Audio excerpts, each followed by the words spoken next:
सनीने डोळे न उचलता खाणं संपवलं. त्यांच्यामध्ये ताण वाढत चालला होता, पण आराध्याला त्याचं काहीच वाटत नव्हतं. ती निर्धास्तपणे त्याच्याशी बोलत राहिली.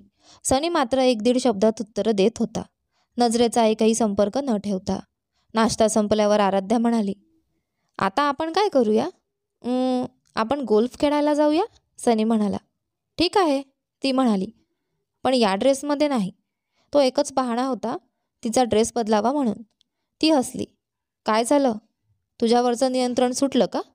तो पटकन म्हणाला, कोणी पार्टी ड्रेस आणि हाय हिल्समध्ये गोल्फ खेळतं का? काहीतरी आरामदायक घाल, मी थांबतो. उफ, ठीक आहे, ती म्हणत खोलीकडे गेली. सनीने सुस्कारा टाकला.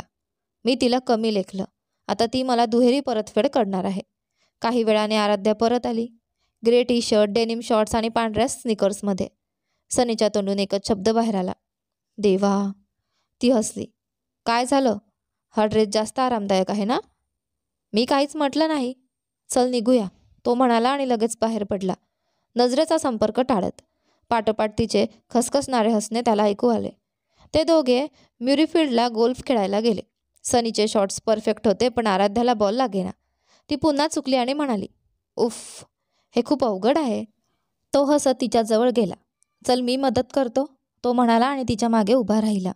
त्याने तिच्या हातांवर आपले हात ठेवले आणि दुसऱ्या हाताने तिच्या कमरेला धरलं. तिच्या शिरांमध्ये जणू वीज धावली. त्याचा श्वास तिच्या मारेवर पडला. तो कुजबुजला. बॉलवर लक्ष केंद्रित कर. आराध्याचं मन ओरडलं. कसं करू लक्ष केंद्रित? तू असं जवळ उभा आहेस तर.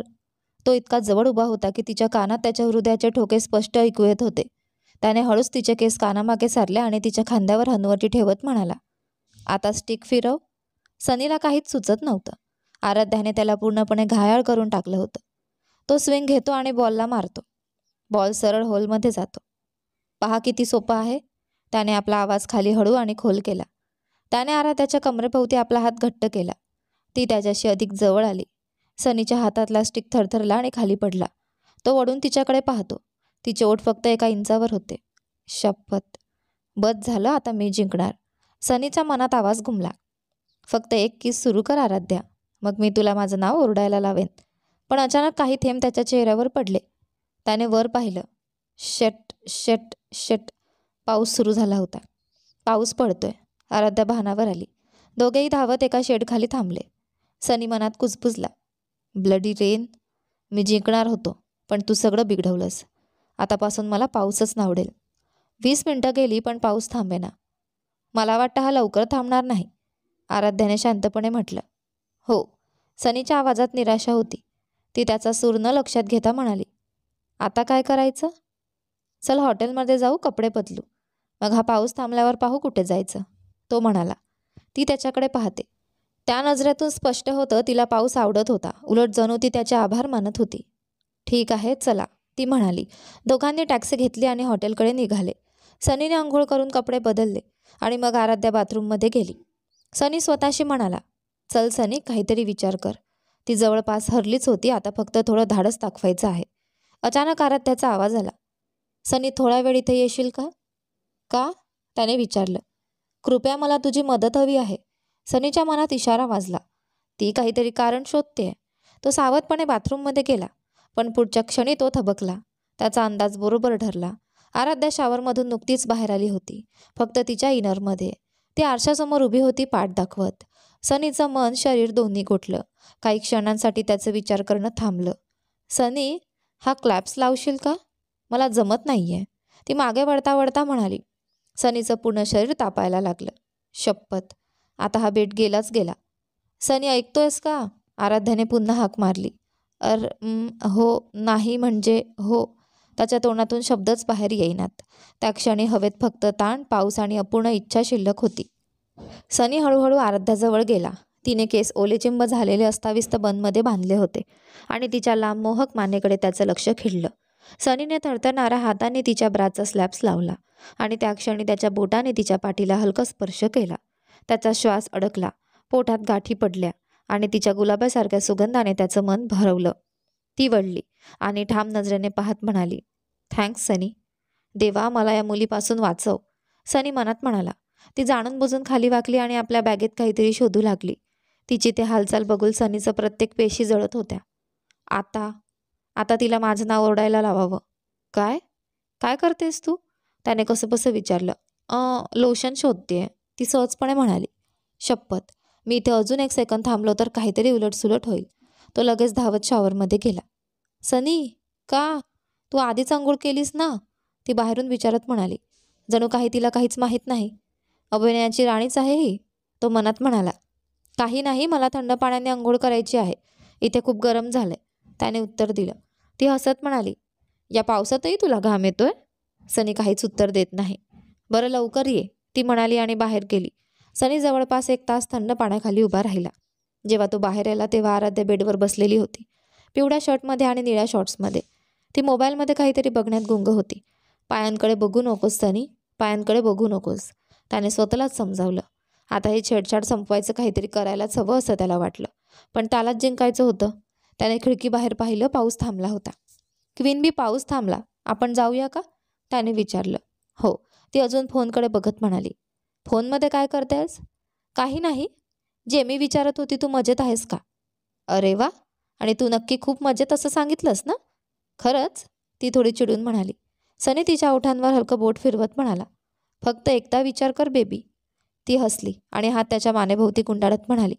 तू पण तेच करू शकतोस. मी हरू शकत नाही, सनी कुजबुजला. आणि मीही नाही, ती म्हणाली. मग चला पाहू कोण जिंकतं. त्याने स्वतःला थोडं दूर केलं आणि विचारलं. चलूया? हो, ती थोडी निराशेने म्हणाली.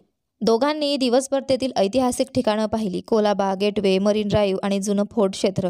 त्या ठिकाणी दोघांमध्ये कुठलीही छेडछाड झाली नाही. विशेष म्हणजे आराध्या शांत होती. ती जागा पाहण्यात, लोकांशी बोलण्यात आणि क्षणांचा आनंद लुटण्यात गुंग झाली होती. मरीन ड्राईव्हवर त्यांनी एका कलाकाराकडून आपलं चित्र रेखाटून घेतलं. रस्त्याच्या खाद्यपदार्थांचा आस्वाद घेतला आणि आराध्याने सनीसाठी एक घड्याळ विकत घेतलं. दोघांनी खूप मज्जा केली. रात्र झाली. ते दोघे हॉटेलमध्ये परत आले आणि डिनर घेतलं. आराध्याने शेवटी आईस्क्रीम घेतलं आणि नंतर दोघे हॉटेलच्या नाईट क्लबमध्ये गेले. सनीने स्कॉच मागवली आणि आराध्याने ज्यूस. आराध्या, तो म्हणाला. हो सनी, आपण एक गेम खेळूया का? कुठला गेम? ती हसत विचारते. डेअर गेम, सनी म्हणाला. डेअर? आराध्याने भुवया उंचावल्या. हो, तुला मी सांगतो ते करावं लागेल आणि ते तुलाही अगदी शोभेल. रोचक वाटतंय, पुढे सांग. जर तू माझा दिलेला डेअर केला नाहीस तर तू हरलीस, आणि जो हरला त्याने काय करायचं? सोप्पं आहे, त्याने समोरच्याला टेक मी असं विचारायचं. आराध्या काही क्षण शांत राहिली आणि मग हलकं स्मित करत म्हणाली. ठीक आहे. सनीच्या मनात एक योजना तयार झाली. हीच योग्य संधी आहे बेट संपवायची. पहिला कोण? तिने विचारलं. मी सुरुवात करतो, सनीने एका कोपऱ्याकडे बोट दाखवलं. तिथे सुमारे 18 वर्षांची एक अमेरिकन मुलगी पेय घेत बसली आहे. तुला त्या मुलीला फ्रेंच किस द्यायचा आहे. काय? आराध्याचा जबडा खाली पडला. हो, तुला तसंच करायचं आहे. हा वेडेपणाचा डेअर आहे, सनी मनात हसला. मला ठाऊक आहे क्वीनबी, तू हे कधीच करणार नाहीस. म्हणजे मी जिंकणार? ठीक आहे मग, मान्य कर तू नाही करू शकत, तो म्हणाला. थांब थांब, ती खोल श्वास घेत म्हणाली. मी करते. ती उभी राहिली आणि त्या मुलीकडे गेली. ती मुलगी फोनवर बोलत होती. आराध्याने अचानक तिचा हात पकडला आणि तिच्या ओठांवर किस केला. सनी आणि ती अमेरिकन दोघेही थबकले. आराध्या धावत परत आली. चल पटकन टेबल बदलू. ती मला शोधायला आली तर? दोघांनी पटकन टेबल बदलला. आराध्याने पाणी घेतलं आणि तोंड धुतलं. ती मुलगी अजूनही तिथेच थिजलेली उभी होती. दोघेही हसू लागले. आता माझी पाडी, आराध्या म्हणाली. काही सांग बेबी, सनी हसत म्हणाला. हां, ती विचारात पडली. मग म्हणाली, स्ट्रिपरप्रमाणे डान्स कर. सनीने स्कॉचचा एक मोठा घोत घेतला आणि म्हणाला. माझे मौज बघ. त्याने कोट फेकला, एका खांबाजवळ गेला आणि नाचायला सुरुवात केली. त्याला कळेना तो चांगला नाचतोय की नाही, पण एक गोष्ट मात्र नक्की, बारमधल्या प्रत्येक मुलीचा जबडा खाली पडला होता की हा हॉट मॅन कोण आहे. कोणीतरी म्हणालं, मी त्याला आज रात्री भेटणारच. दुसरी म्हणाली, अरे देवा, आता कोणी पकडण्याआधीच पळून जावं. सनी लगेच मंचावरून खाली उतरला आणि आराध्याजवळ आला. कसा होता? तो श्वास घेत म्हणाला. सनी, खरंच सांगते, माझ्याकडे बार असताना तर मी तुला डान्सर म्हणून नोकरी दिली असती. ती मोठ्याने हसली. थँक्यू. आता माझं डेअर, तुला 15 मिनिटात 10 मुलांचे नंबर मिळवायचे आहेत. आता बघ माझं टॅलेंट, ती म्हणाली आणि डोळा मारत निघाली. आणि खरंच 10 मिनिटात तिने 10 नंबर मिळवले. रात्रभर दोघांनी एकमेकांना वेगवेगळे डेअर्स दिले. कोण जिंकतो ते पाहत, पण कुणीच हार मानली नाही. काही डेअर्स आवडले नाहीत तरीही दोघेही थांबले नाहीत. आता सनीची पाळी आली. सांग काय करायचं, आराध्या म्हणाली, पाण्याचा ग्लास हातात घेत. सनीच्या चेहऱ्यावर एक खोडकर हसू आलं. आता पहा, तू हे करणार नाहीस. या ठिकाणी असलेल्या एखाद्या मुलाकडून एक किस घे, तो म्हणाला. आराध्याने पाणी गिळताना खोकली. पाणी थेट बाहेर फेकलं. काय? आराध्याने अविश्वासाने विचारलं. किस घे, सनी शांतपणे म्हणाला. ही फारच वाईट आयडिया आहे. मान्य कर तुला भीती वाटते आहे, सनीने मुद्दाम चिडवले. खरंच? आराध्याने त्याच्या हातातून स्कॉचचा ग्लास घेतला आणि म्हणाली. बघ आता मी काय करते. ती नजर फिरवत निघाली आणि एका आकर्षक मुलाजवळ गेली. दोघेही साधं बोलत होते, हसत होते. सनी त्यांच्याकडे हसत बघत होता, पण काही क्षणातच त्याचं हसू हरवलं. ती खरंच करणार आहे का, असा विचार त्याच्या मनात आला. त्या मुलाने आराध्याच्या कमरेवर हात ठेवला आणि सनीच्या आत काहीतरी जळायला लागलं. आराध्याने थोडं अस्वस्थ हसत त्याच्या मानेभोवती हात टाकले. त्या मुलाच्या नजरेत आदर नव्हता, काहीतरी वेगळंच होतं आणि सनीला वाटलं त्याचे डोळे फोडावेत. तो मुलगा तिच्याजवळ झुकू लागला. आराध्या थोडी गोंधळली. शपथ, सनीने रागाने ग्लास फेकला आणि त्यांच्याजवळ गेला. एक्सक्यूज मी, असं म्हणत त्याने त्या मुलाला दूर ढकलला आणि आराध्याला घट्ट पकडून तिच्या ओठांवर किस केला. ती माझी गर्ल आहे, सनी रागाने म्हणाला. तो मुलगा थोडा नाराज झाला आणि म्हणाला. मग तिला स्वतःकडेच ठेव. अशा प्रकारे तिला परक्यांच्या जवळ जाऊ देऊ नकोस. त्यांना जे हवं ते मिळालं नाही तर ते वेडे होतात. सनीने मूठ घट्ट केली, पण आराध्याने त्याचा हात धरला आणि डोके हलवत म्हणाली. आपलीच चूक आहे. चल क्वीनबी, बाहेर जाऊया. सनी शांत झाला. दोघे हॉटेलच्या बाहेर आले. सनीने खोल श्वास घेतला, स्वतःला सावरलं. आराध्या, मला माफ कर. तुला त्याच्यासोबत पाहिलं तेव्हा माझं नियंत्रण सुटलं. मला तो डेअर द्यायलाच नको होता. मी तुला कधीच कोणासोबत वाटू शकत नाही. तू माझ्यासाठी खजिना आहेस. मी तुला खूप प्रेम करतो. आराध्या मागून आली आणि त्याला मिठी मारली. ठीक आहे, मलाही असंच वाटलं असतं जर तू एखाद्या मुलीकडे गेला असतास. सनीला पुन्हा श्वास घ्यायला मोकळं वाटलं. तो वळला, तिच्या गालांवरून हात फिरवत म्हणाला. ती मंद स्वरात म्हणाली, मी तुला प्रेम करते. सनीने तिच्या ओठांवर खोल किस केला, जणू ती त्याचीच आहे. आणि हो, ती खरंच फक्त त्याचीच होती. सनी, ती श्वास घेत म्हणाली, तुझा मूड बदलण्यासाठी माझ्याकडे एक सरप्राईज आहे. काय सरप्राईज? ते जाणून घ्यायचं असेल तर माझ्यासोबत यावं लागेल. सनीने घड्याळाकडे पाहिलं. रात्री 11 वाजले होते. आत्ता? हो. कुठे? तिथे पोचलो की कळेल. सनी हसला आणि म्हणाला, मग काय वाट पाहतोय? चल जाऊया. सनीचा चेहरा त्या क्षणी गोंधळलेला होता. त्याला आराध्याकडून इतकी जपणूक आणि अधिकाराची भावना अपेक्षित नव्हती, पण ती त्याला आवडली होती. तिच्या या वागण्यातून त्याला कळलं की तो तिच्यासाठी किती महत्त्वाचा आहे. क्वीनबी, आपण कुठं चाललो आहोत? सनीने विचारलं. मी सांगितलं ना सरप्राईज आहे, आराध्या गूढ हसत म्हणाली. माझ्यासारख्या लोकांना सरप्राईज झेपत नाहीत. थोडं संयम ठेवा संकेत चोप्रा, आपण जवळच आलो आहोत. पण तुला इथले रस्ते कसे माहीत? तू इथे पहिल्यांदा आली आहेस ना? गुगल मॅपचा आभार मान, ती हसत म्हणाली. सुमारे 1 तासाच्या प्रवासानंतर गाडी एका अंधाऱ्या जागी थांबली. सनीने भोवती पाहिलं पण काहीच दिसत नव्हतं. ओह, मला समजलं, तो थोडं हसत म्हणाला. तू मला अंधाऱ्या ठिकाणी एकटं करून काहीतरी वेगळंच करायचा विचार करतेस ना? अरे विकृत विचारांच्या कारखान्या, गप्प बस आणि गाडीतून बाहेर ये, आराध्या म्हणाली. सनी गाडीतून उतरला. त्याच्या मागे आराध्या आली आणि त्याचे डोळे बंद केले. हे काय चाललंय? तो हसत विचारतो. फक्त माझ्या मागे ये, ती म्हणाली. त्याने तिचा हात धरला आणि दोघं पुढे चालू लागले. त्याच्या हाताला पिकलेलं मका लागला, म्हणजे ते एका शेतातून चालले होते. आपण शेतात काय करतोय? थोडं तरी शांत राहू शकतोस का, ती खोडकरपणे म्हणाली. ठीक आहे ठीक आहे, सनी हसला. थोडं चालल्यानंतर आराध्या थांबली. सनी, तुला आठवतंय आज कोणता दिवस आहे, ती त्याच्या कानाशी म्हणाली. थांब, विचार करतो. क्षणभरानंतर त्याच्या चेहऱ्यावर ओळखीचे भाव आले. अरे, डिसेंबर 16, माझा वाढदिवस. बरोबर. हॅपी बर्थडे सनी, असं म्हणत आराध्याने त्याचे डोळे उघडले. त्याच्यासमोरचं दृश्य पाहून सनी क्षणभर थिजला. शरीर सुन्न झालं, पण आराध्याने त्याला आधार दिला. त्याच्यासमोर एक स्मशानभूमी होती आणि त्या दगडावर लिहिलं होतं, माय लव्ह अनिता. त्याने आराध्याकडे पाहिलं. ती हळुवार मान हलवत म्हणाली, हो, ही तुझ्या आईची आहे. सनीच्या डोळ्यातून अश्रू आपोआप वाहू लागले. तो गुडघ्यावर बसला, दगडावर थरथरणारे हात ठेवले आणि कुजबुजला. आई, मी तुझ्यावर खूप प्रेम करतो. तू माझं सगळं काही आहेस. तू नेहमी माझ्या हृदयात राहशील. शेवटी त्याला संधी मिळाली होती आपल्या आईला सांगण्याची की ती त्याच्यासाठी किती खास आहे. अश्रू पुसत तो हलक्या हसऱ्या चेहऱ्याने बोलू लागला. आई, तुला माहिती आहे ना, तू म्हणाली होतीस की एक दिवस मी प्रसिद्ध होईन. बघ, तुझा मुलगा आता श्रीमंत आणि यशस्वी झालाय. माझ्याकडे प्रेमळ वडील, आई, भाऊ, बहीण, बायको सगळं आहे. आणि तो राक्षस ज्याने आपल्याला त्रास दिला होता, तो आता नरकात सडतोय. मला खात्री आहे की तू स्वर्गात असशील. ते बोलताना त्याच्या डोळ्यातून पुन्हा अश्रू वाहू लागले. पण आई, तू इथे नाही आहेस. माझं यश पाहण्यासाठी तू नाही आहेस, तो रडत म्हणाला. आराध्या त्याच्याजवळ बसली, त्याच्या खांद्यावर हात ठेवला. सनीने तिच्याकडे पाहिलं. डोळ्यात अश्रू, पण मनात कृतज्ञता. ती हलक्या हाताने त्याचे अश्रू पुसत म्हणाली, रडू नकोस सनी, तुझी आई तुझा हसरा चेहरा पाहू इच्छिते. सनीने हसण्याचा प्रयत्न केला पण शक्यच झालं नाही. मी नाही करू शकत, असं म्हणत त्याने आपला चेहरा आराध्याच्या छातीमध्ये लपवला आणि रडू लागला. जवळजवळ तासभर तो रडतच राहिला. आराध्याने त्याला थांबवलं नाही, फक्त त्याला शांतपणे रडू दिलं.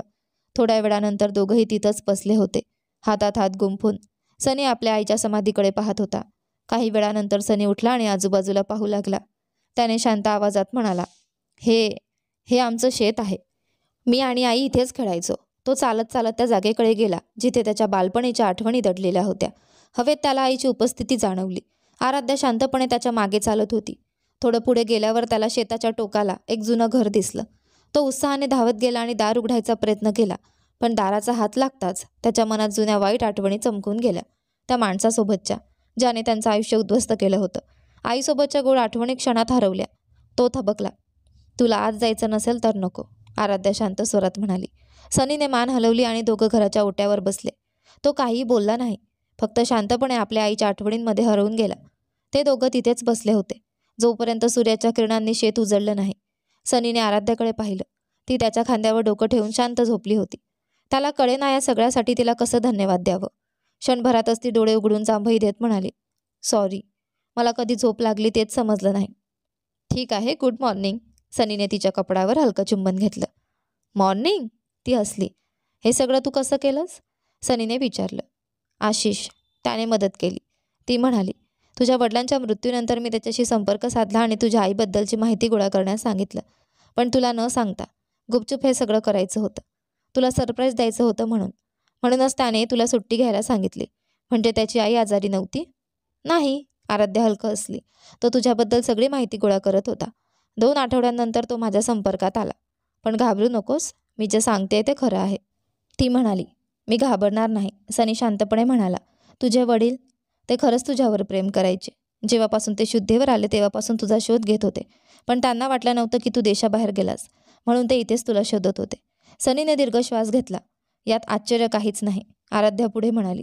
सुमारे वर्षभरापूर्वी त्यांना एका मासिकात तुझा फोटो दिसला आणि त्या क्षणी त्यांनी तुला ओळखलं. ते लगेच इथे आले, पण दुर्दैवाने त्यांचा अपघात झाला. त्यांना हॉस्पिटलमध्ये दाखल करण्यात आलं आणि तिथेच त्यांची भेट त्या विकृत टॅक्सी ड्रायव्हरशी झाली. त्या टॅक्सी ड्रायव्हरने सगळं सांगितलं. मग तुझ्या वडिलांनी त्या माणसाला तुझ्यावर सूट घ्यायला प्रवृत्त केलं. त्यांनी दोघांनी मिळून सगळा प्लॅन केला. सनी स्तब्ध झाला.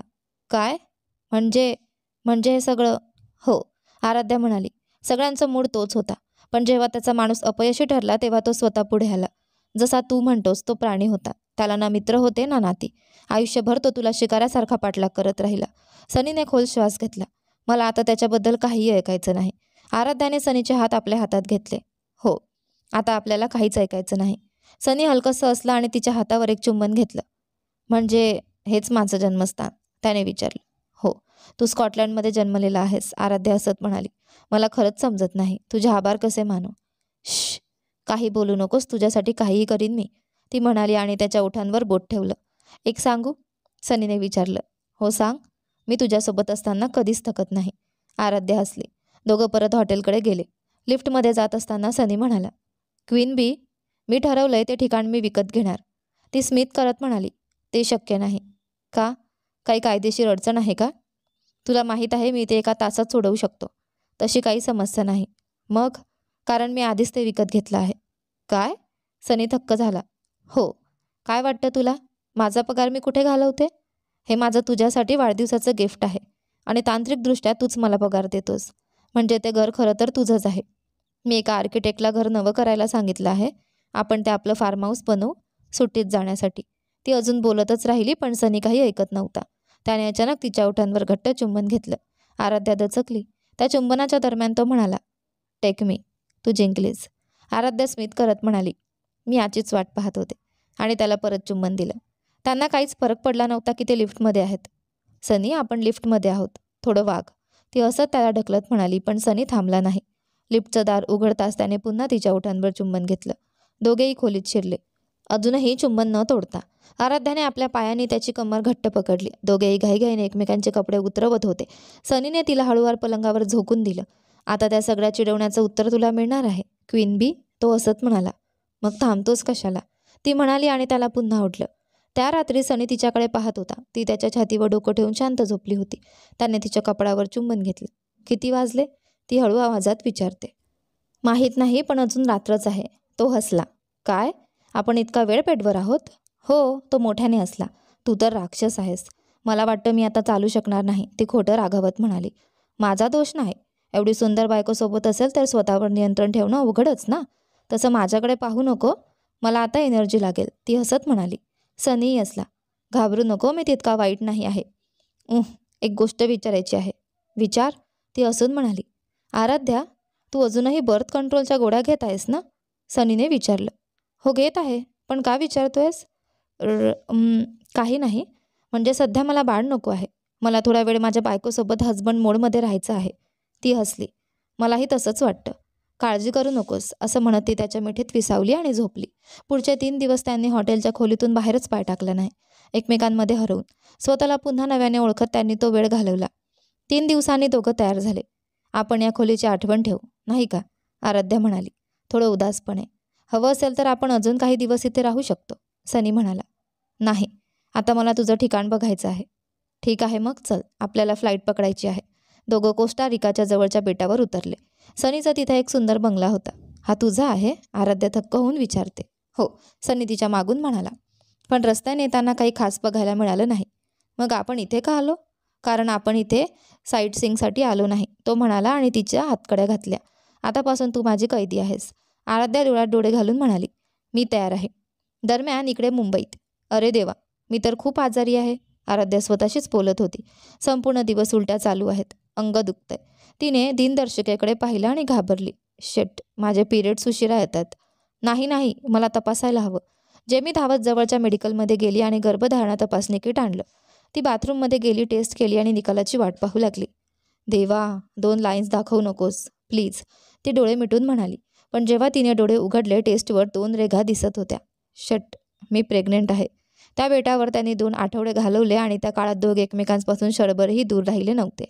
बाहेर दिवस आहे की रात्र याची त्यांना काहीच कल्पना नव्हती. ते फक्त त्यांच्या छोट्याशा जगात हरवून गेले होते. त्या 2 आठवड्यांनी त्यांच्या आयुष्यातील सर्वात अविस्मरणीय क्षण निर्माण केले. आराध्याला नेहमी वाटायचं की मी त्याच्याशिवाय राहूच शकत नाही. सनी तिचं व्यसन झाला होता. त्याच्या प्रत्येक स्पर्शाने तिचं प्रेम अधिक खोल होत गेलं. यानंतर पुढे काय होतं ते पहा आपल्या कथेच्या पुढच्या भागात. पण आजचे दोन्ही भाग कसे वाटले कमेंट करून नक्की कळवा. धन्यवाद.